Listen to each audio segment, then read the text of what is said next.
Hello, Pete Moriarty here. Welcome to yet another open Q&A. We are live right now. I'm coming from Vietnam, and in this session, this is a very special session.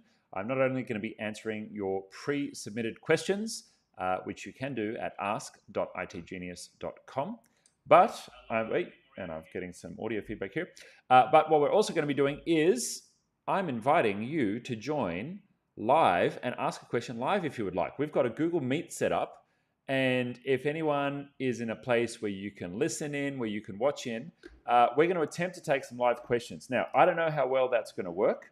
We're going to do our best to make that happen. I've got my production team in the background, but I've just dropped a link into the comments, and hopefully you can see that. You can join the Google Meet, and if you've got a question that you want to ask me live, hopefully you've got camera on. And your audio's okay. I think most people have got that sorted. But you can jump on and ask a question live, and we're gonna see how this format goes. We don't know if it's going to work or not. But if you're interested in asking me a live question, then go ahead and jump on that Google Meet link. You go into a waiting room, and then the team will they'll just send me a little message on chat and let me know when there's people ready to go, and I'll throw to your questions. But in the meantime, I've got a big long list of questions here to run through. These you can submit via ask.itgenius.com. And I always do my best to get through all of these questions. We'll see how many questions that we get through today. And these are primarily around Google Workspace. Sometimes we cover business stuff. Sometimes we cover other technical stuff. If you're new to the channel, we help small business owners systemize, organize, and scale using Google Workspace and other technology tools in the Google ecosystem and outside the Google ecosystem as well. We're all about helping small business owners be empowered to be technology decision makers in their business and to help you basically get this tech thing so it's not a scary black box sitting in the corner that you're afraid of working with. And we have a service, it's called Concierge, which is basically your hands and feet in getting tech stuff done. So if you're after a technology VA, someone who can help you to get things done in the business, maybe you've got an idea of what you want implemented, but it's not the best use of your time to do all the implementation of tech stuff in your business. Well, you can delegate that to our team.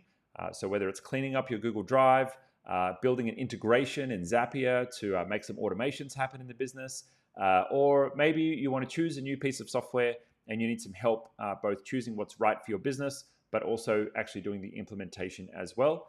We'll be very happy to help you with that.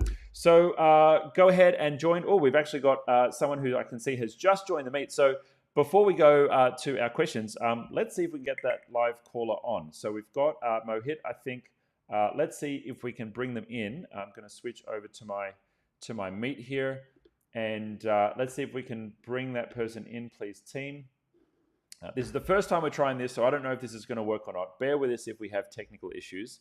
We're going to do our best here. Let's see if we can bring on Mohit. I think we had them in the waiting room. Oh, let's see, viewer. I think I'm waiting on my team to make a contributor. Or I don't know, maybe you need to put your hand up, Mohit. Maybe you need to use the raise hand feature and raise your hand. Let's see if that option works. Fingers crossed. Yeah, we'll have to see. Okay, cool. I'm going to let my team work on that, and we're going to come back. We're going to come back to the main call now and see what happens. Maybe there's something broken in the background there. Okay, cool. So I've got some questions here in the queue. I'm going to do a question from the queue, and then we'll come back to live callers if we can get that one to work. If you do want to join in, though, there's a link in the chat now. You can join that meet and wait there, and the team will bring you in. Okay, so Anonymous asks, why Dialpad and not Google Voice? Okay, so that's a great question.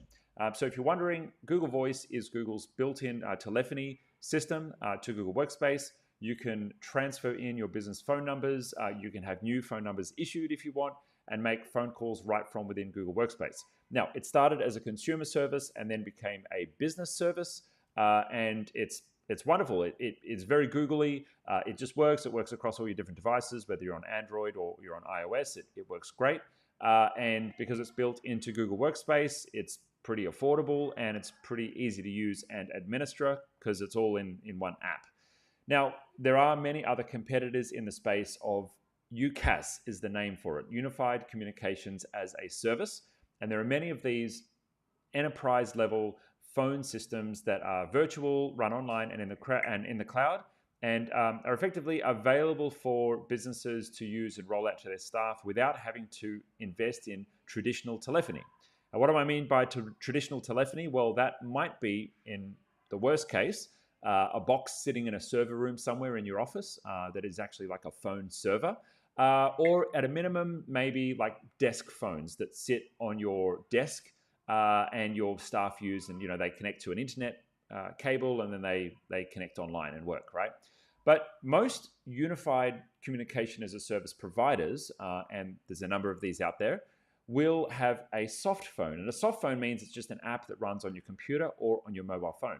And many businesses are just using soft phones and not bothering using desk phones anymore. Many of us spend all day long on Google Workspace or Zoom, meeting people online. And so we've probably got a good microphone set up in our homes for most people, or in the office.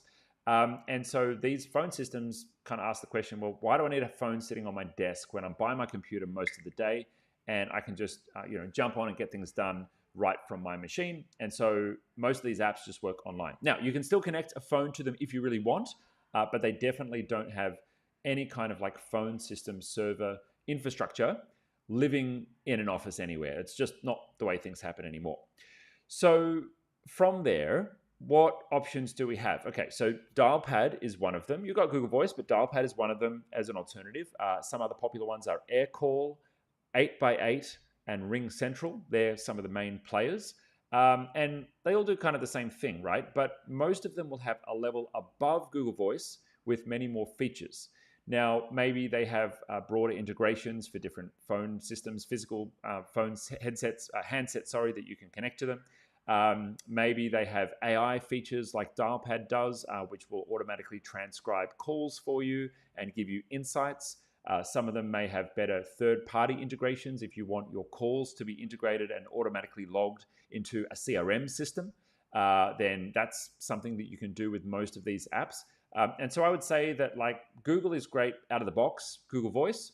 It's a bulletproof system, but each one of these different apps will give you different business advantages. And honestly, not all of them are necessarily significantly more expensive than Voice. Some of them are even on par with Voice's pricing, which I think is very compelling.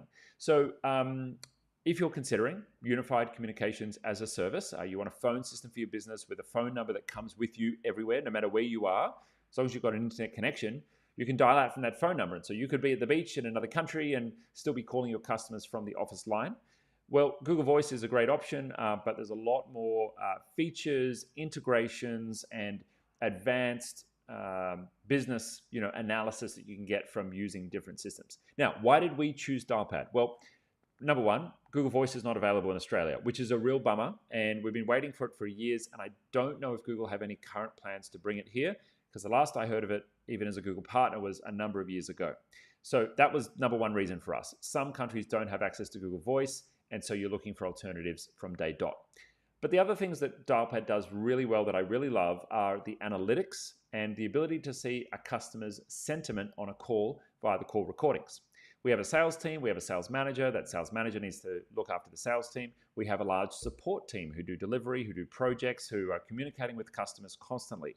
And what Dialpad lets our team do is see, are our customers having a good experience on the phone with our team or not? Because we're not in one office anymore. We've got a large team and they're in different locations. So we don't know, because we can't overhear if one of our team members has had a tough call with a customer and maybe they need some coaching or maybe they need some support. So Dialpad gives us all of that data, and we can see the activity of our team members. We can see who's performing or not performing.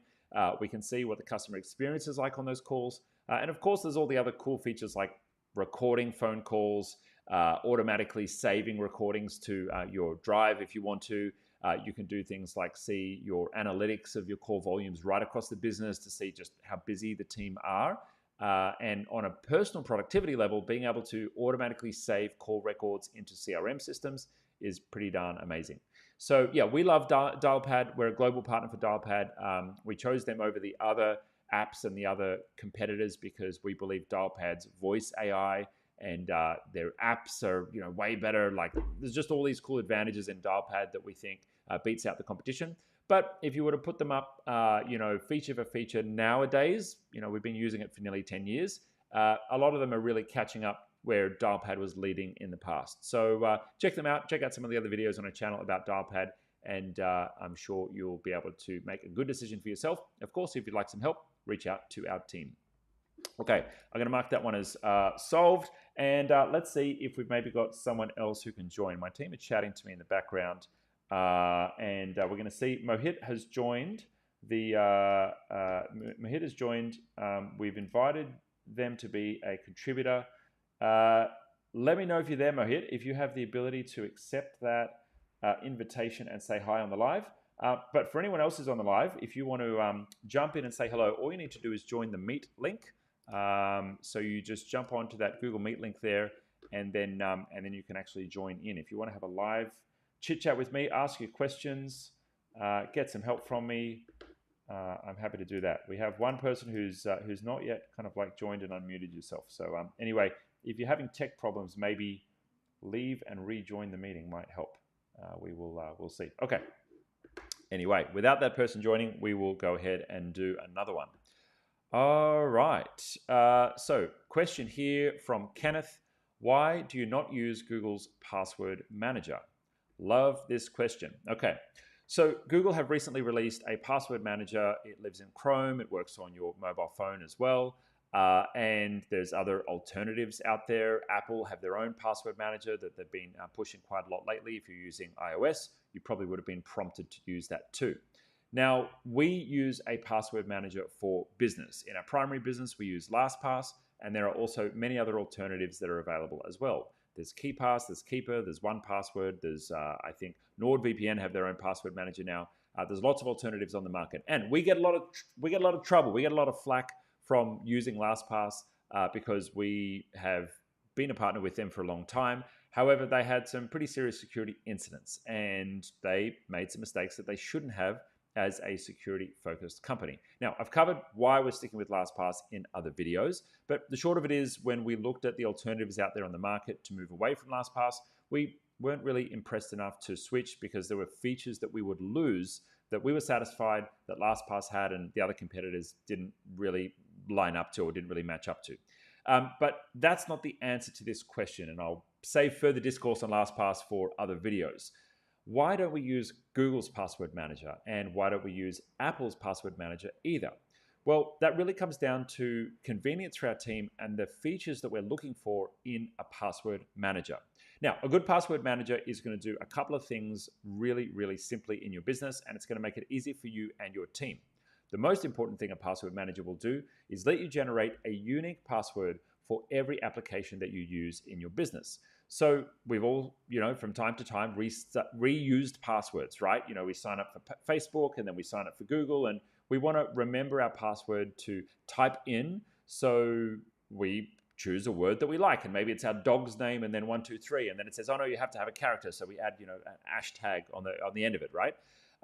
That's one way of doing passwords. But when we have literally hundreds of websites that we access and we reuse the password, well, that makes it very easy for someone to get access to our accounts and to our digital life. The reason for that being one of those sites is compromised, which is kind of inevitable with the number of websites that we access and the number of hackers that are out there exploiting different sites. And once someone has got access to your password in one place, they just need to try that password in all the other places that you've entered it. And eventually, they're probably going to start to get into some of your important accounts. Okay, so if that happens, what do you do? Well, in Australia, we say you're up shit creek. You're in trouble because someone can take command of your digital life, potentially start to get access to bank accounts, potentially start to get access to business funds, and you can run into some real trouble once someone has control of your identity and your online world. So a password manager solves that simple problem by generating a unique password for every site that you access, storing them in a secure vault, and with that secure vault, allowing your passwords to be automatically filled every time you access one of these websites. So that means that you've got a unique password for every site. But okay, Google can do that. Apple can do that with their password managers. Why am I still not using them? Well, a team-based or a business password manager does a few more extra things that make them really cool. Number one is they allow you to share your passwords or share access to your passwords to other members on your team. Now, that might be a staff member that's working inside your business and you need to share access to an application that doesn't have different accounts for different users. Might be something like Canva. Maybe 3 people in the business need to use it, but you're only using it from time to time. And so you don't want to pay for 3 licenses. You just want to pay for 1 license and share that login with multiple people. Now, that's totally fine, in my opinion, but you want to share that login in a safe way. Well, using a password manager for business that allows you to share access to passwords lets somebody else pre-fill that login on their computer without having to know the actual password. It will let them log into a website, but it won't expose the underlying password, and that's a good thing for everyone involved. Now, if they really wanted to, let's say, steal that account from you, right? They could log into the account, change the email address, and disappear with that account. So if you're sharing passwords with contractors or someone outside your business, you've got to be careful what kind of apps you're sharing. It's not a foolproof way of stopping people from accessing accounts or running off with them if they really want to.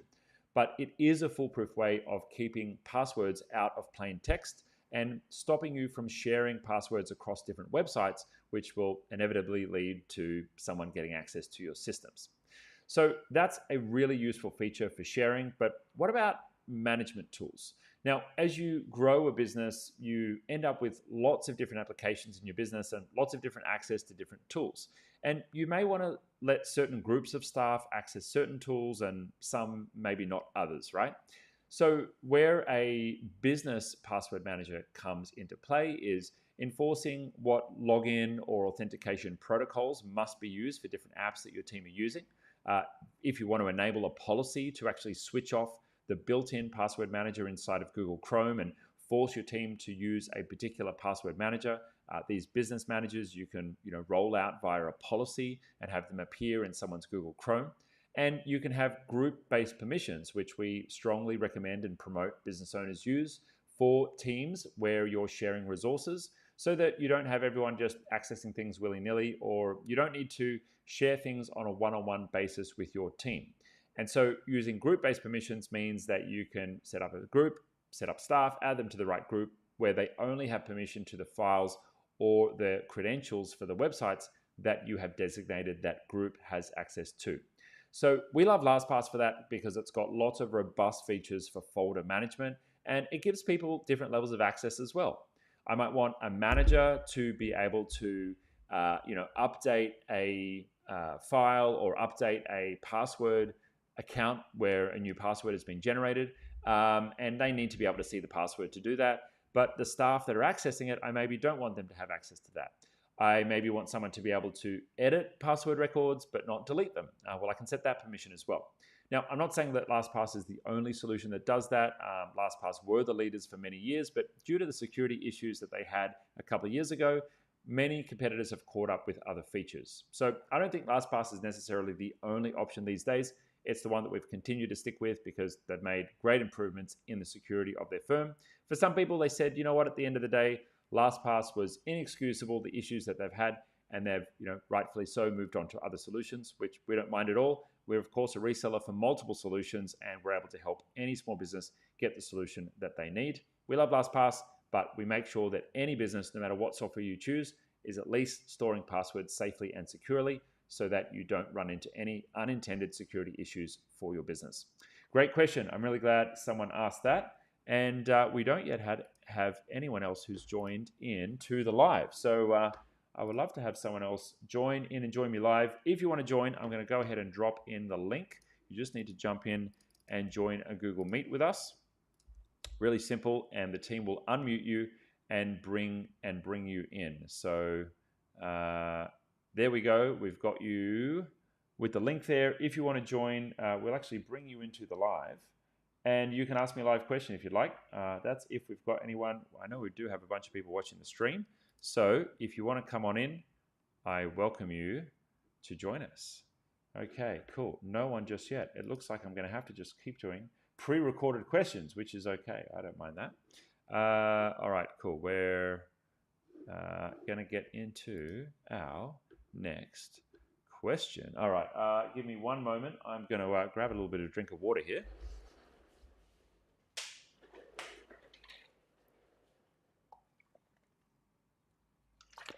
Okay. Can I share how I would approach the problem of needing to share contacts across your team? Good question. If you want to share contacts within Google Workspace, there's not a great built-in system to do that natively within the Google world. You can share access to an individual's contacts, and I've seen some businesses have like one user as the designated contact user and then delegated access to their contacts to multiple other people in the business. But it's not an amazing system, to be honest. There's some downsides to that. There's some challenges with the coordination of the administration, and it's a bit of a clunky way of doing it. Step 2 would be to look at or consider third-party software or third-party solutions. There are a number that connect to Google Workspace. One of the most popular ones over the years from memory is literally just called like Google Contacts Sharing, I think. It's a plugin that's been around about 15 years. Here we go. Shared Contacts for Gmail is a plugin that you can use, and it comes with a small price. You add that to your contacts, and it will allow you to set up shared contacts between different people. And then I would say the third step, or the third level of sophistication, is to use a CRM system of some sort, which takes your contacts from Google and automatically puts them into a shared database. And that would give you some additional features on top, with the ability to save notes, the ability to update contacts in one place and have them automatically be shared right across the team. That will allow you to, if you want to, have integrations which will synchronize the contacts to different applications back and forward. And the CRM that we recommend for most small businesses is Copper CRM. We're a partner with Copper, so we can help you with implementation if you're interested. And we've got many other videos on the channel covering Copper and its advantages and why you should use a CRM. But if you don't have one now, maybe watch one of our videos on how to choose the best CRM, because we've got a process that businesses should go through to choose the right technology for their business. And picking a CRM is pretty important because it becomes your customer database and houses a lot of business data for you. So there you go. You've got 3 options if you want to share contacts with your team. The native sharing, called contact delegation, is okay but not great. If you just literally want to share contacts and you're pretty happy with the rest of the software in your business, check out Shared Contacts for Google. And thirdly, consider third-party software which is synchronizing with everyone's individual contacts in their accounts and bring it into a centralized system like a CRM system is your third option. Did I miss anything? I guess you could use a synchronization tool to like sync everyone in your company to like one central database and then sync it back out to the user accounts. I don't know. That seems messy to me. But if you've got suggestions in that area, drop them down below this video in the comments. Okay, still no one joining me live. Well, that's a bit of a bummer. I think maybe next time we'll give people a bit more notice on the live. I know everyone's busy, or maybe we'll try a different time. Maybe we'll try a different time next time. But that's okay. I'm just going to make it really obvious for anyone who's joined. If you would like to join me live and do an impromptu Q&A and consultation, then just click on that link, join the Google Meet, and my team will bring you into the live. Okay, we've got our incognito viewer has disappeared from the meet. Cool. Okay. Well, hopefully we get someone on, because we do want to test the technology. And we had a great live event this week on fortifying your Google Workspace. If you're interested in that, reach out to our team, and I'm sure they can hook you up with a recording of that live training. But yeah, we did a recording this week of a live training, and we shared all the different ways that you can lock down Google Workspace, get the security right in the admin panel, make sure you and your team are not vulnerable to threats from cyber criminals. And if you're interested in that, just drop us a message on socials, and we can hook you up with the recording of that. You can watch that back. But on that, we had like half an hour of live Q&A afterwards with people that were on the call. So I thought, all right, I'll make myself available. If someone wants to join on one of my lives impromptu and ask you a question, then we'll make that happen. Okay, so I can see there are people watching. If you're watching and you're curious, go ahead and jump on that meet, and I'll bring you in to ask your question. Okay, cool. Anonymous asks, Google Shared Groups, how does it work? I'm going to say that I've answered that one very well on the channel already. So my recommendation there is you head to our channel and just go ahead and search for it. If you search for shared drives on the channel, or even just the word shared, you're going to get lots of guides on managing shared drives, right down to the absolute basics of how they work. So go ahead and check out the channel. You can see we've got lots of videos there. So lots of options for you to learn all about shared drives. Good question though. Very important for all business owners to be using shared drives. Now, by that I don't mean a shared folder, I mean actual shared drives. Okay, can we install Windows on an external hard drive and boot Windows from it? I assume this means on a Chromebook. If you know about it, please make a guide. No, not possible with a Chromebook. If you do want to access Windows on a Chromebook, you do have a couple of options. You could run let me think. Does it run in Crossover? It might run in Crossover. Hold on, I'm going to Google that. Windows on Chrome. I've got a feeling Crossover might work. Let's check that out. Windows 10 on a Chromebook. There we go. I don't know if, that's right. I don't know if it'll run all of Windows. Like, I don't know if it'll actually boot Windows. Someone may have got it working, but if you've got a Windows app that you want to use, like the Microsoft version of Word, you can totally run that on a Chromebook using Crossover. So what's Crossover? Crossover is a specialized little bit of, it's based on open source software. And it basically gives you, like, you could call it an emulator. I don't know if that's the technical word for what it is, but what it lets you do is effectively run Windows apps on Chrome. Now, I don't know why you'd want to, but for some businesses, they've got that one app that they can't let go of. They really want to switch to Chrome, but they just can't. So check out Crossover. It's at codeweavers.com. It effectively lets you run applications on your Chrome OS device, whether they're a Windows application. I don't know if they do Mac applications, but that's pretty cool. Now, your second option, if you want to access a Windows application on a Chromebook, is you could use Remote Desktop. So you can remote desktop into a Windows server if you wanted to set one up on Google Cloud Platform and then just dial into it from your Chrome device. As long as your internet connection is reasonably decent, it's fine. Interestingly enough, people think, oh, it's on the other side of the world, it's going to be clunky, it's got to stream all that video. The remote desktop protocol is actually extremely efficient, and many people will use remote desktop to do all of their day-to-day work in many areas of the world. The thing that matters is less your internet speed. Speed is, of course, important. You can't be that bad, but your latency is the most important, because that's going to register things like, button clicks of the mouse going back and forward. Latency is the speed it takes to get from where you are to the other side and back again. So you want to do things like avoid Wi-Fi if possible, and use plugging into a wire if you can. If you want to use remote desktop, Wi-Fi isn't inherently slow in terms of latency, but it sometimes, if there's poor signal, it can drop packets, and that can turn into some latency. And as much as possible, obviously, if you've got access to a fiber connection, stick to high-speed internet. That's going to be your best bet to get good performance out of that. Interesting question. I like that one. Let's mark that one as complete.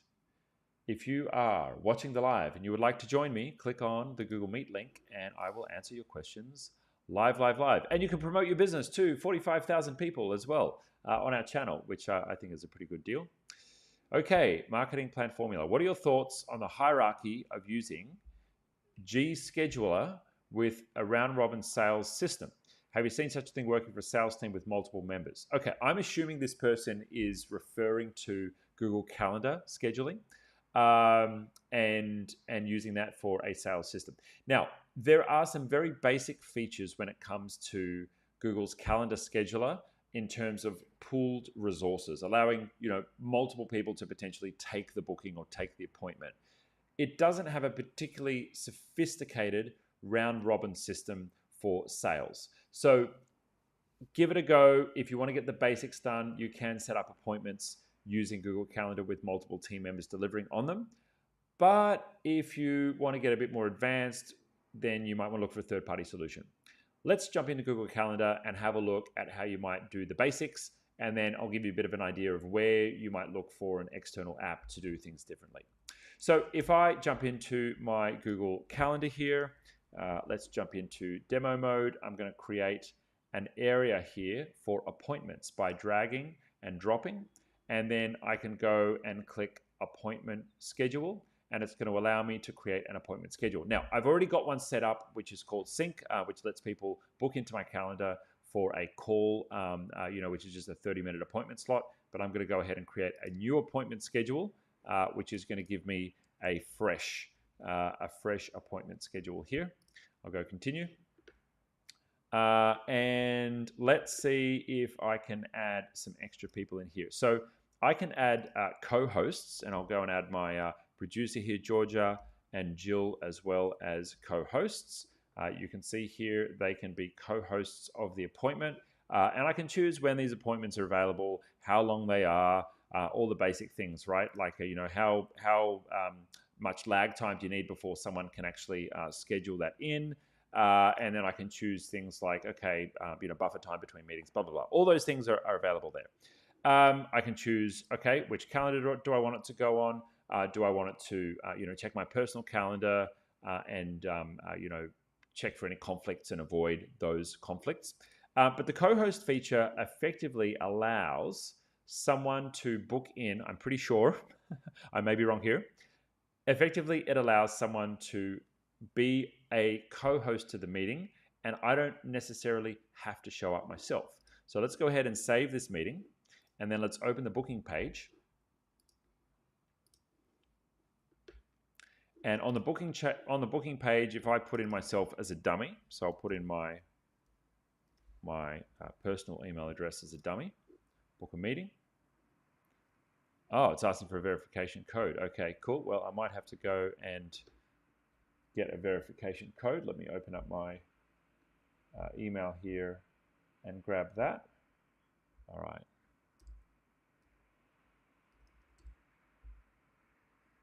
Wonderful. Okay, cool. So I've got a booking confirmed.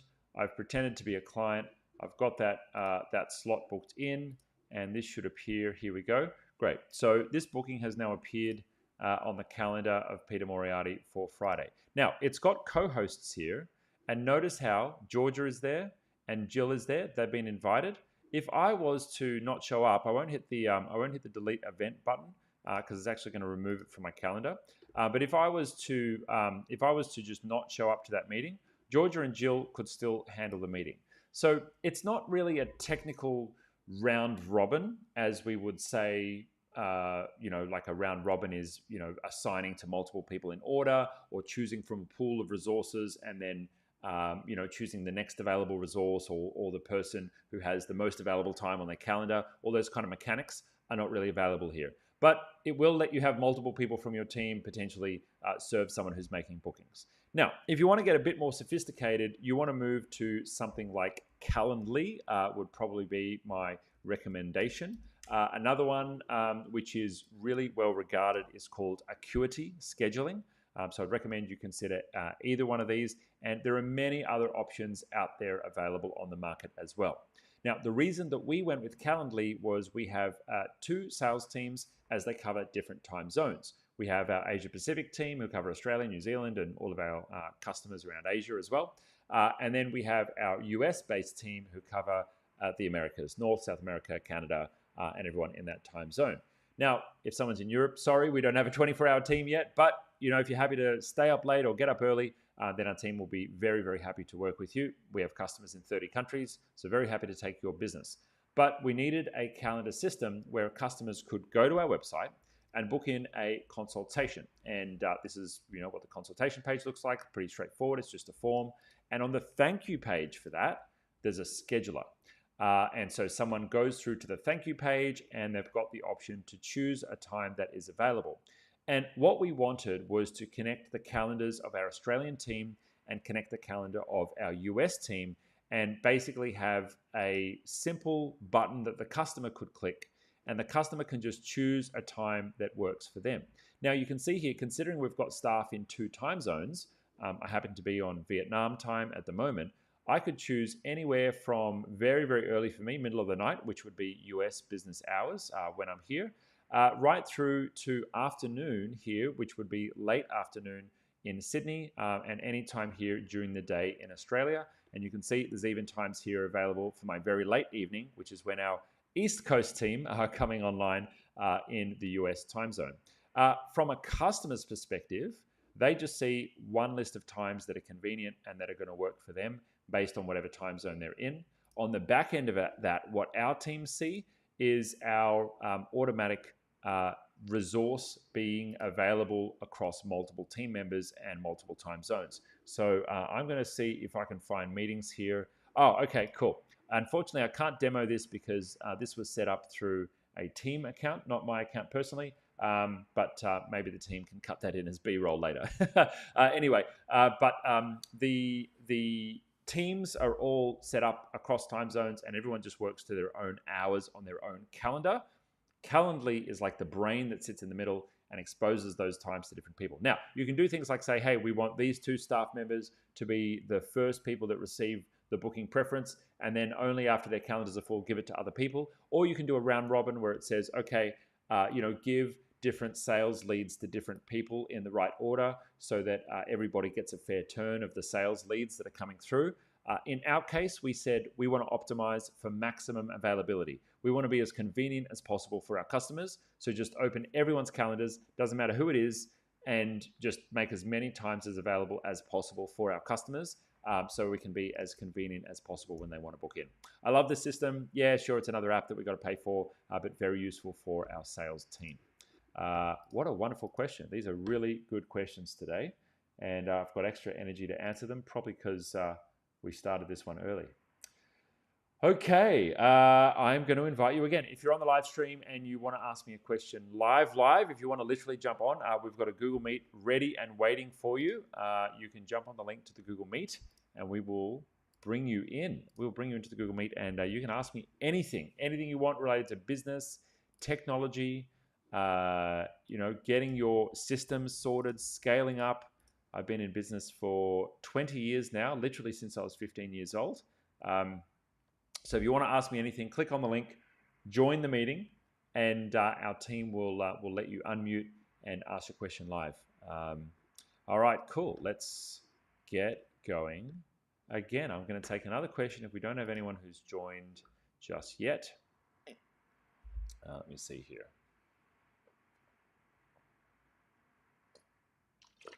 Okay, so, oh no, I just marked a question as answered that wasn't answered. Uh-oh. Oh no, I don't know how to bring it back. Okay, that's going to have to be next time.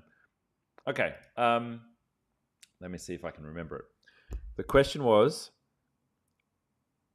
in my shared drive, can I set permission so that only certain people can change the ability to enable link setting? So only certain people can enable link setting on a file. I think the short answer to that is no. Sorry to that person. I think the short answer is no. The only granular controls that we have for shared drives exist in the shared drive settings. So if I right click on our treasury drive here and I go to settings, on the drive level, I can choose whether or not people can access shared files, but the ability to change these shared drive settings is only available to the manager permission. The other thing is you set it for the whole drive in one place. That's it. And so you can't restrict it. Like, you can switch it on and off on the file level. You open a file and you choose whether or not you want to share that file. But yeah, unfortunately you can't. Unfortunately you can't choose on a permission level who can change that setting or not. There are some policies in the admin panel relating to whether or not files can be shared externally, but I'm pretty sure they apply to a whole shared drive. Anyway, that one might be worth sending to my team just to ask them. Email hello@itgenius.com and they'll probably give you an answer for that. But I'm pretty sure it's not available. Good question though. Nice advanced one. Okay, good question. Jamboard is reaching end of life. And in the next few months, you're going to be restricted to only having read-only access to your jams. And eventually, all those old jams will be deleted. Now, Google have some automated things happening in the background, like converting your jams to PDFs. And I don't know, maybe some of them will be put into your Google Drive rather than being deleting outright. But Jamboard is dead, and we've got to move on to the next thing. What do we do? Now, personally, I've been a big fan of Jamboard. I love collaborating visually.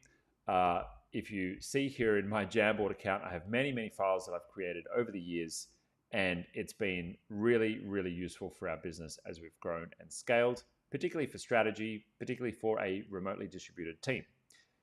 The challenge is sometimes a product doesn't really hit the right mark in terms of users for Google, and they decide in order to keep their business nice and efficient, they got to kill off some products. Now, we have many conversations about that on the channel. I'm not going to have a big whinge fest about that right now. Jamboard is one of them, and that sucks. It sucks for people who spent 10 grand buying a Jamboard, which I didn't spend that much. I got one secondhand. But they were awesome digital whiteboards that lived in your office and allowed you to collaborate with these files live. Now, okay, that's changed now, no longer there anymore. What do? Google have given us some options to export our jams, and I'll show you what the help article looks like with the options on where to send them. Now, there's 3 applications that have been made available with integrations that will let you transfer and convert them. There's FigJam, there's Lucid, and there's Miro. Now, I've used FigJam once or twice. I've used Miro a number of times. I haven't personally used Lucid, and I think either one of these tools is probably going to work well for you. And like we recommend on the channel, if you want to choose one of them effectively, you use our process for choosing technology. You open up a spreadsheet and you put down the pros and the cons and the features that you're looking for, and you start to rate and give these guys, a rigorous checking with your criteria to make sure that based on your criteria, you're picking the right software. You would also do a demo and test them, see how they feel, see how you like them, do a few practice things. And yeah, sure, that takes time. It's a little bit annoying to have to do it, but that's the most thorough way of choosing software that is going to last you the time. I would also look at these apps and look at, well, what are the user numbers for them? Is the company growing? Are they raising capital and doing well? Because if a business continues to grow, they're probably still going to be around as a product in another 5 years. We don't want to put all of our files into an app and then have it disappear in 5 years' time. And for the most part, Google are pretty trustworthy with that, but they do kill things from time to time, right? Now, my personal opinion here is the only thing that is missing from this list of compatible apps is Canva. I would really love to use Canva for all of my jams moving forward, rather than one of these third-party apps. I don't have a specific use for FigJam or Miro or Lucid right now in the business. We are already using Canva for a lot of our design work, and Canva has a great whiteboarding feature.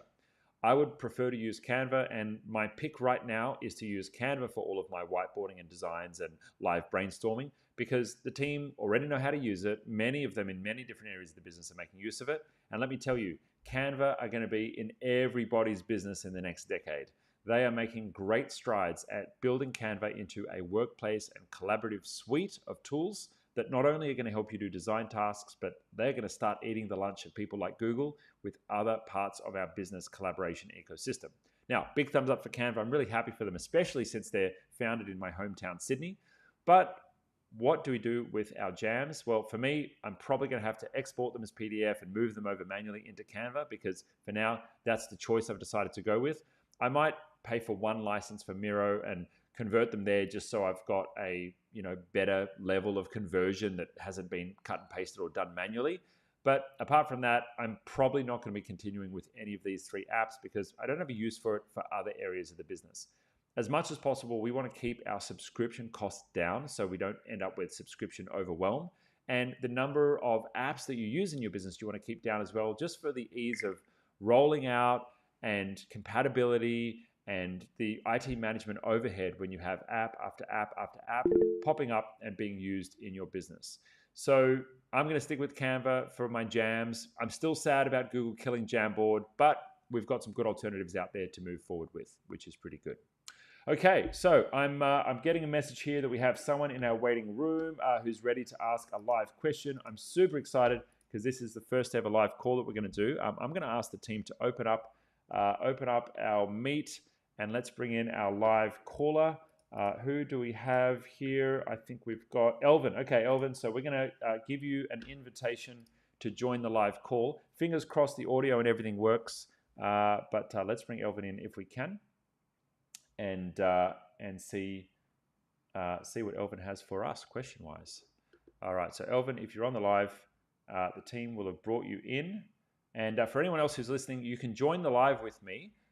You just need to click onto the meeting link, and you'll go into a waiting room there, and then the team will invite you to be a collaborator. Okay, cool. So we have another person who's not yet accepted. Okay. Okay. It seems we got a decline. All right. Well, Elvin, if you'd like to join, we'd love to have you join. We're trying to try something new and technical here, which is to bring people onto the live. If you want to join and ask me a live question, troubleshoot, workshop, work through some consulting on something, you're very welcome to do that and promote your business. So I'm gonna click the button again, make contributor. Maybe they pressed the wrong button. So yeah, you're welcome to come and join into the call and ask a question live. My producers are in the background saying he declined. What do we do? Anyway, fingers crossed. Fingers crossed we can get someone on the live today. All right. Anyway, if you're on the call and you'd like to connect with me online on the socials, you can actually go to my personal website. I do post plenty of memes, plenty of shit talk on Instagram. If you want to connect on Facebook as well, we will keep you up to date on what we're up to in the business world. We have a social enterprise that we're building, you can head along. And we're going to be releasing some more posts about that soon. Also, if you're interested in working with us, if you are based in the Philippines, that's where we hire most of our team. Every now and again, we hire outside for our global team as well. But you can actually head along to teamgenius.ph. You can subscribe to our channels there if you or someone are interested in working with our team. Check us out.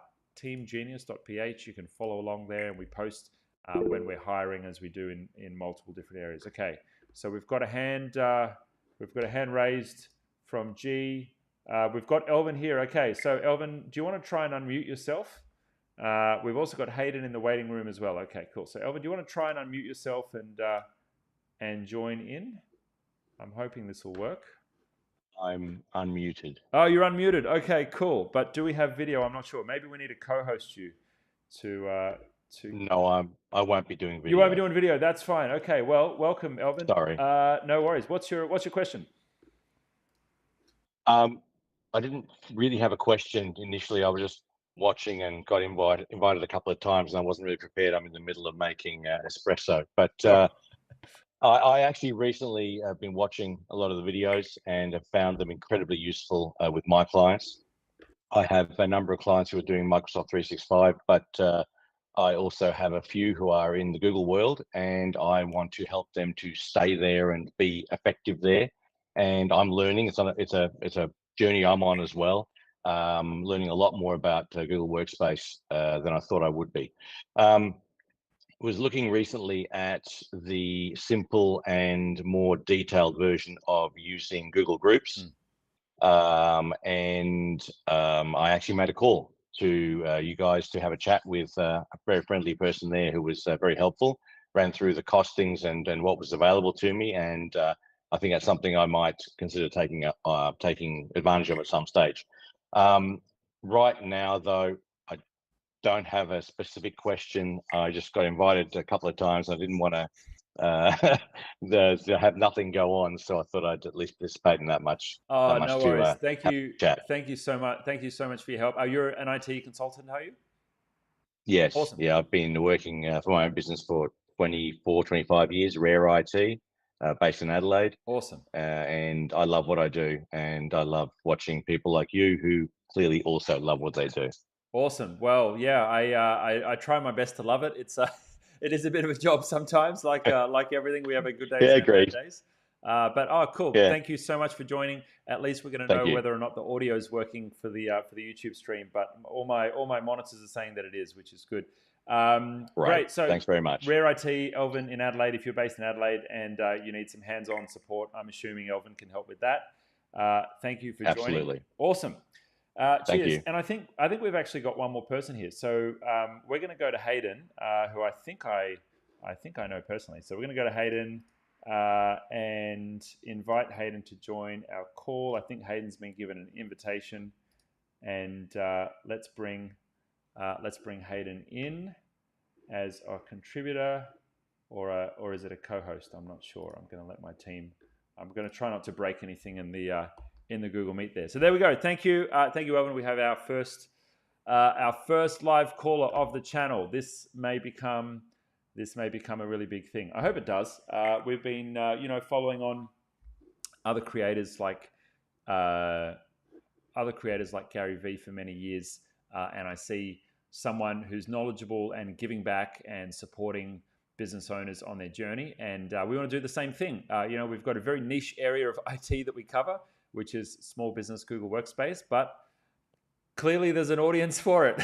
people watch our videos. So we're very happy to share it and and pay it forward and also build our business too. Okay, cool. So no worries, Elvin. Great to have you here. Okay, we're gonna wait. We're gonna wait a little bit more for Hayden. Hopefully, we can bring Hayden in. I'm gonna try one more time to bring in Hayden. See what happens. Okay, I think Hayden's been invited. So if you're listening, Hayden, you just need to accept the invitation, and then in the meantime, I might take another question. All right, I'll let my team ping me on chat when Hayden is ready to rock and roll. For anyone else who's on the live stream, fingers crossed the audio worked. I think it looks pretty good there on my monitors. Okay, so I've answered the Jamboard question. Okay, so Thomas asks, what's your process if you own multiple franchises? I saw your video on how to set up the email, but it didn't answer my question. Oh man, I really need a bit more detail to answer this one. Thomas, I would love you to join our next live stream and come on live and ask this question, and let's work it out together. Let's work it out.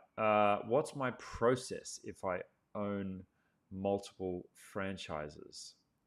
I don't know exactly what we're referring to here. If this is permission based, it might be a matter of setting up organizational units per franchisee. Like if you're the owner of the franchise, then you can set up organizational units for the franchisees. They all have to be under one Google account. So we've got a couple of customers like that where they own a network of businesses, or they own the brand of a network of businesses, and they all sit under that, and we manage the billing and those kind of things. Or if you're a franchisee and you own multiple businesses in a network, maybe they're using Microsoft and you want to use Google, right? Or maybe like you own one McDonald's and you own one Subway. How do you get that to work? What we've had is for some franchisees, they will forward their emails in from different franchises, and they will have all of those emails sitting in one domain that they control and manage. And you know what? It's probably time to draw a pretty picture. So I might open up my Chrome, and let's draw a pretty picture here. So I just need to open it up on my iPad. I was having a bit of trouble seeing the individual document here that I had open previously, but maybe I'll refresh my Canva and I'll have the latest document appear again. Let's open it up here. Nope, it's still not there. Okay, let's go new whiteboard. And then I'm going to have to go and find this whiteboard from my computer. So let's go back to my Canva files here and bring up this bad boy. Oh, I know why, because I'm logged into my personal account there and my business account on the other screen. Okay, well, that makes things easy, doesn't it, Pete? Okay. So if you are a franchisee or you own multiple franchises, now let's go through why have I got errors? My payment didn't go through. Okay, well, we're gonna have to fix that one later. I'll leave it there. I can't clear it for some reason. Okay, so if you're a franchisee and you've got multiple, we don't have money problems, by the way, guys. IT Genius to be around next month. If you're a franchisee and you've got multiple locations or multiple member businesses in a larger franchise, even if they exist across different franchises, you can set up a private Google Workspace account to manage your business and manage the multiple brands and multiple businesses. Now, what that looks like is you will have a central account. Bear with me one moment while I get the color right. Okay. So you'll have one central Google Workspace account, and you're going to choose a domain name for that Workspace account. Now, what we've had in the past, where we've had this experience where a customer of ours owned a number of Anytime Fitness franchise locations. They set up their name, so it was like bobgroup.com, right? So that was their Google Workspace account, and they had email addresses at Anytime Fitness, in this case, for their staff, right? And they had a whole bunch of those. They had a whole bunch of those at Anytime Fitness email addresses. And they forwarded those email addresses in to individual mailboxes within this bobgroup.com account. Now, we needed a little bit of help for this to work. There's two different ways of getting email from an external mail system into your Google Workspace. And you can either use retrieval, right? Which retrieval, let me choose a different color just to make it obvious. Oh, my iPad's having a bit of trouble today. Okay. Doesn't seem to like my pen. Okay, so retrieval will go up here to the mail server, and it'll grab the mail, and then it'll bring the mail back down to your Google account. And that's called POP or IMAP retrieval. And you can set that up in your individual Gmail accounts. The second option that you have to get external email into your Google account is forwarding. And forwarding is where the mail server will push the email from that external mailbox into your Google Workspace account, and therefore it'll land in the right mailbox as long as you've got the mailbox there. Now, either of these methods is fine, but the POP retrieval method tends to be slower because it only checks every couple of minutes, and there can be delays. Sometimes it takes up to 10 minutes or up to 15 minutes for an email to come through. Lots of people use that POP method to grab emails from an old Gmail address or grab them from, like an email address with your ISP. And it's slow and it's unreliable. The push method is way better because they automatically get pushed from the receiving server into your Google account. But the challenge with the push server, it's a little bit more technically cumbersome to set up, and not all mail servers will push the email. So it's a bit less accessible. But what we did in that case is we spoke to Anytime Fitness head office in the country that we were operating in, and they were very accommodating. They said, yeah, sure, we'll forward those emails across. And so the emails got forwarded into the Google Workspace account. Now, that system works fine. You can send and receive emails from those external email addresses, right? The only downside is that when you're logging into Google Workspace, you got to log in as bobgroup.com, right? You're not going to log in as Anytime Fitness if they're not using Google Workspace.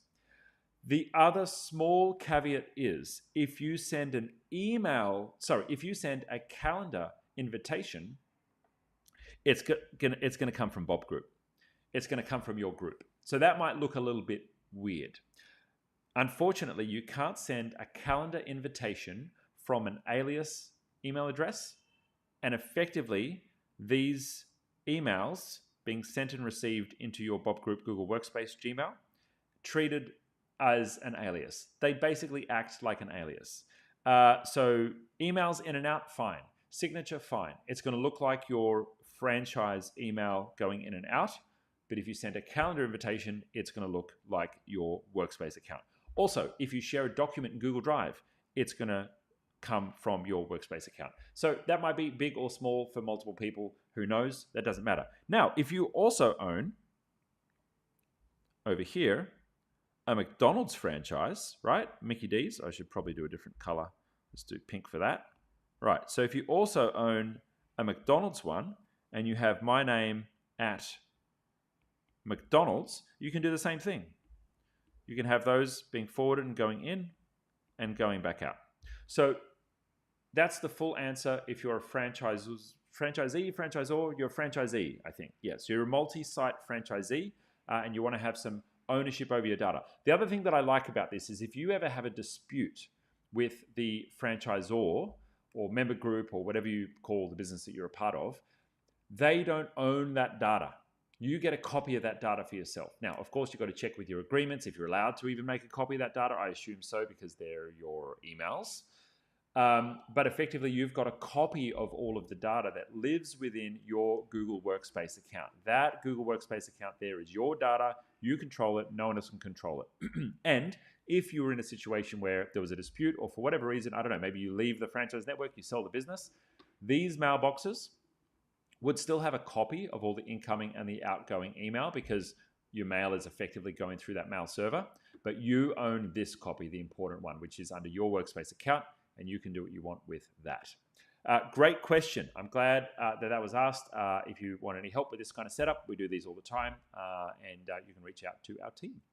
Okay, I'm going to check with my team, see if we've got anyone else. I think we had Hayden drop off the call, but if you are watching the live and you'd like to jump in, go ahead and yeah, you can go ahead and join the meet. Okay, cool. Next question. All right, and we are coming up to, what are we, an hour and 10 now? All right, well, I'm going to need a break in about 20 minutes. So if you are watching the live and you want to join, just jump onto the Google Meet and we will invite you in to answer your question live. Okay, this is a good one. What do I do? Hold on, let me share my screen here. What do I do if MX Toolbox shows no DMARC or DNS record? Well, as we say in Australia, you're up shit creek. That's a problem. If you don't see a DMARC or a DNS record in your, let me try phrase that again. If you run a test on your DNS and you have DNS records missing, you may have no DMARC record, you may have no MX records, you may have no DNS records reporting at all. It could be something simple like you haven't renewed your domain name and so your DNS is no longer working. It may be that you don't have name servers set up for your domain name. Name servers are step one of DNS. And name servers basically say, who's hosting my DNS settings? So if you're using a web host, they might be the host of your DNS settings. If you're using a service like Cloudflare to protect your website, they're probably going to be hosting your DNS settings. So you want to check your name servers first and see where they're pointing to make sure that you have them there pointing at something. Now, if you don't have a DMARC record in your MX Toolbox or your domain search, well, that could mean that you haven't defined a record. And you might need to start from scratch architecting a DMARC record, which is one for your policy. Now, that policy dictates how emails go in and out of your business domain name. And it basically is like a bit of a bouncer standing at the front of a club. It says, who can send emails to this domain? And if the emails don't fit the policy, what do we do with them? Do we just reject them? Do we quarantine them? Or do we accept them and let them come through to the business? Now, if you want help setting up your DNS to make sure that it's correct, it is a technical process, so I recommend this only for people who are a bit more confident with tech. But you can go to our channel and search for DNS, and we have a number of guides to help business owners get DNS set up, including a long guide on making sure that all of your DNS is set up correctly across the whole business, including DKIM, SPF, and DMARC policies, which are important for every business to make sure that you don't end up in people's spam mailboxes. If you want some help getting this set up, we have a quick fix available on our website. Head along to itgenius.com, and we fix DNS settings for business owners every day of the week, especially when they're in an emergency situation and their emails are not working right now. Maybe your emails are going to your customers' spam, or maybe they're not being delivered. Maybe you're not receiving emails. Well, if you click onto a quick fix via our website, you can live chat to our team instantly, start talking to them, and get help with the issue that you're facing. If you're based in the US or internationally, it's $197 US. It's only 300 Aussie dollars, and that gets you access to instant support with our team during business hours. They're on chat right now, waiting to take your call. So if you'd like some help from them, go ahead and chat to the team, and they'll be able to test your domain, see what you've got wrong, give you, some pointers if you want to go ahead and fix it yourself, or you can get our professional team to get it done for you. All right, great question. Okie dokie. So what do I do? Oops, I've already answered that one. Okay. Okay. Lokaloff is a weird name. Can they see the list of profiles that I've linked in my personal laptop if one of those profiles is the business account? I have 2 managed Google accounts in my Chrome, and I'm worried since they shouldn't view each other. No, a Google admin can't see into an alternative Chrome profile on your computer, to my knowledge. A Google admin may be able to see history in your business profile if you're signed in with a business account. And so if you click your pretty little face in the top right-hand corner of Chrome, you'll see which account you're signed in with. Anything that happens in this profile may be able to be seen or tracked by IT Genius, which is the domain that this is linked to. But if I opened up a second profile, which was a separate domain, not related to IT Genius, I don't think, to my knowledge, there's any way that a business would be able to see that. Yeah, that would be pretty not good for privacy. Okay, cool. Next question. How to set up emails for Google Workspace that's operating like an umbrella company. You will have 2 operators overseeing multiple franchises under 2 different brands. Oh, this is maybe the franchise person. You will have 2 operators overseeing multiple franchises under 2 different brands. Do I set up a workspace for each franchisee? It may get too complex with multiple different brands under management. Any advice? Okay, it sounds like, yeah, this might need to be appended to the other franchise question that I answered. So, man, I really want to talk to this person if they are different brands. Okay, basically, each time you have a franchise, each brand should have 1 Google Workspace account, because you can't have more than 1 Workspace account if you've got 1 domain name. So 1 domain name, 1 Workspace account. That's pretty much it. If you've got multiple franchisees, like you're selling franchises, then you would create organizational units for each one of those franchises, and they just get issued an email address in your domain name, and they can just access their thing. Now, there's some things you need to set up in the settings to maybe restrict automatic sharing of calendars between everyone, restrict automatic sharing of Google Drive files with the whole company, because your company is a franchise network and multiple people can see that. But if you have multiple franchises that are different brands, then what we're talking about is potentially using different Workspace accounts. And there is some nuance related to that. Now, if you have multiple brands or multiple businesses, the general rule is if you have the same team managing them, you keep them in 1 Google Workspace account. If you have multiple different teams managing them, you would put them in separate accounts. If you have 1 set of directors, you would bring them into 1 account. Multiple domain names, that's fine, 1 account. If you have different shareholders or different directors in one of those different brands or businesses, then you would keep them in separate accounts. Now, I say that's the general rule because it's up to you and how you want to do it. You can migrate data in and migrate data out as a business grows and matures, or as circumstances change. If you were to choose to have all of your data in one place, and then you have multiple brands in 1 account, and later down the line you sell one of those brands, well, that's when you would pick up the phone to us, ask our team to do a data migration, and we would migrate the data out and move that domain out of your business. That's totally fine to do. It's just a cost that you need to think about when you're maturing the business and, potential liquidity event or circumstances change, you're going to have that cost that is going to hit you up. The short-term advantage is you've got everything in one place and it's more convenient to operate from one account rather than two, because it is quite clunky to work with multiple accounts. Now, option B is that you have separate accounts set up. And there are some cool things that you can do, like whitelisting between the two Google Apps accounts, or Workspace they're now called. And that whitelisting allows you to automatically share resources between them. But there's some downsides there as well. If you create something like a Google chat room and you want to add multiple people to it, you can't automatically add them. You need to send them an invitation. They need to open their email, click on the email to access the room. If you want to lock down certain resources to only be available to people in my company, which there's many different areas in the Google ecosystem that allow you to do that. Well, that wouldn't work for an external business that's operating out of a second Google Workspace account. Things like creating a Google chat room right now, unfortunately, doesn't allow you to change the setting of external users after you've created the room.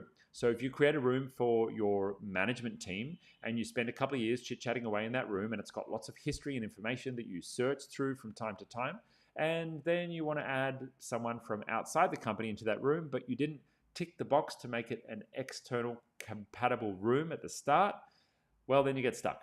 So there are trade-offs either way. As much as possible, it's easier to do everything in one account if it's possible for you, but it can get messy if you've got external business partners, if you've got multiple brands that you need to manage that you want to have some division between, if you have franchisees that are owned by different business owners and you want to restrict accidentally sharing too many files or folders with them, or you're worried about the potential costs if you have hundreds or even thousands of users in the future under an account with multiple businesses living under it. One of those accounts is eventually going to have to be split out and demerged. Now, you're in luck if you need help with this. Our team manage mergers, demergers, migrations in, out, sideways with Google Workspace every day of the week. And we've literally delivered thousands of projects doing these over more than 15 years. So anything you want to do in the Google world, we've seen it all. We can do it with no downtime and 100% data integrity. So if you'd like some help with that, or if you're a consultant and you just want a helping hand on a project that you're working on, we can even help support you through that process as well. Click the link down below this video if you're ever interested in getting started. All right, I think I've got time for maybe one more question. From Graham, we have a set of company bookmarks set up for all Workspace users. These appear on a Chrome browser in Windows, no problems. They don't appear when using Android devices. And the Chrome app, all other bookmarks bar mobile bookmarks appear. Is this a glitch or is there a setting? I would say, I'm sure you've checked this. Maybe someone's not signed into their business account on the device. But the policies for company bookmarks in the admin panel definitely apply to all Chrome logins, no matter what device, whether it's Android, iOS. As long as that user account is signed in, it should work. This problem may be that the primary user is the personal user of the person using their Android device.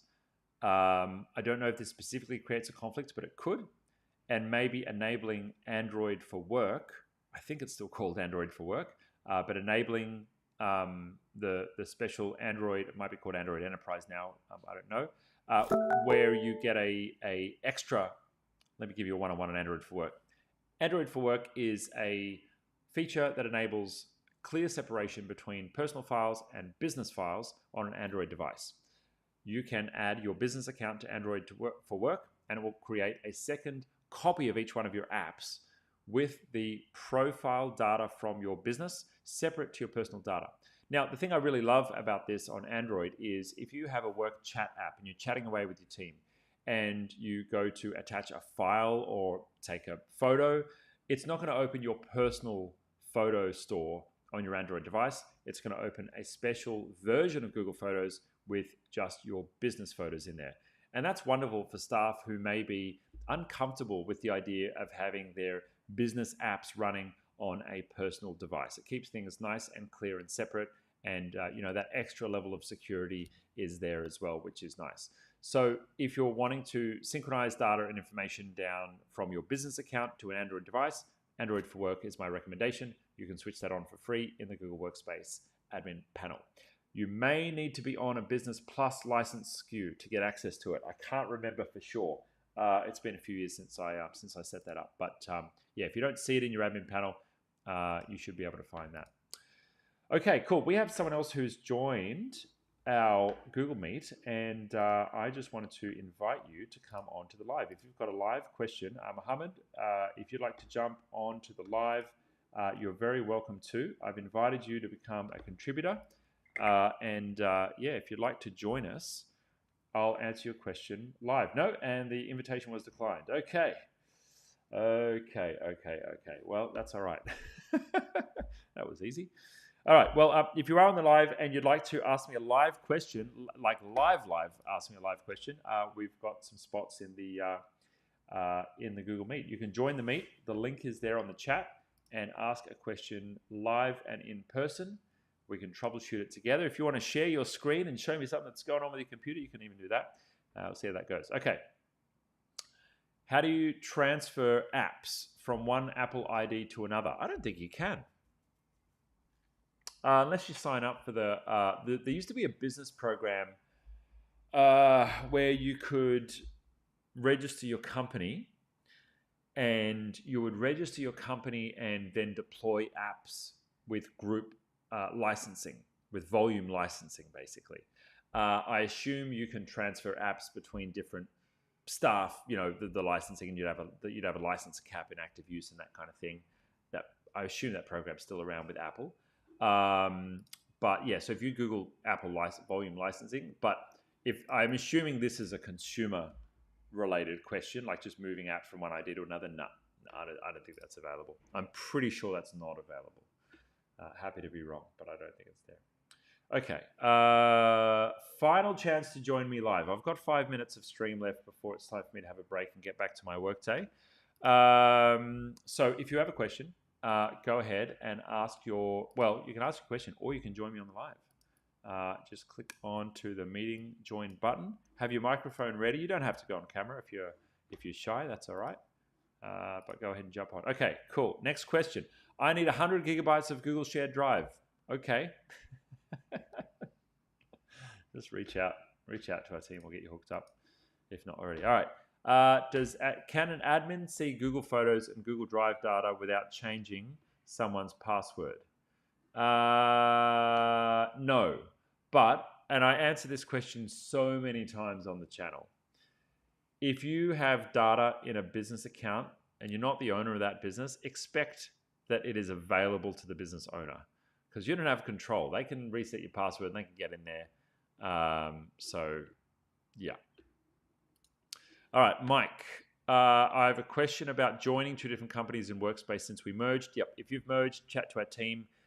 Get a business merge or a Workspace account merge done. We're going to have all of our products up on our website soon. We've got lots of different services and permutations of quick fixes and what we do and what we deliver.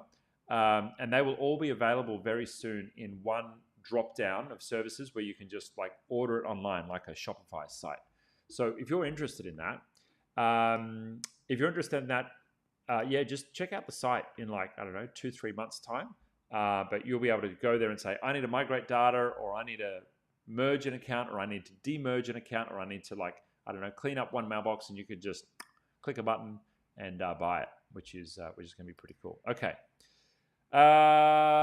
Question. I migrated my emails to Neo platform and I want to put it back to Google. Can you assist or point me in the right direction of instructions? They made it so easy to support, but their support kicked me to the curb. Yeah. Okay. So if you end up in a situation where you've got your Google account, you've changed to another mail provider, I assume you now have data in two places and you need to bring it back. You just need a migration. It's a data migration.